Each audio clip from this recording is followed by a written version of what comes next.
ராமநாதபுரம் அரசு மருத்துவக் கல்லூரி மருத்துவமனையில் நுரையீரல் புற்றுநோய் தொற்று கண்டறிவதற்கான பிராங்கோஸ்கோபி இயந்திரம் தொடங்கி வைக்கப்பட்டது.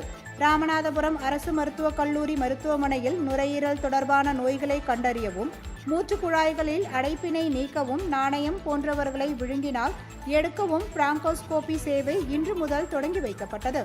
17 லட்சம் ரூபாய் மதிப்பில் உள்ள பிராங்கோஸ்கோபியை ராமநாதபுரம் சட்டமன்ற உறுப்பினர் காதர் பாஷா தொடங்கி வைத்தார். ராமநாதபுரம் மாவட்டத்தில் அரசு மருத்துவமனையில் மட்டுமே இந்த பிராங்கோஸ்கோபி உள்ளது. தற்பொழுது அரசு மருத்துவமனையில் இந்த சேவை வழங்கப்படுவதால் பொதுமக்கள் பயன்பெற வேண்டும் என கல்லூரி முதல்வர் அமுதா ராணி தெரிவித்தார்.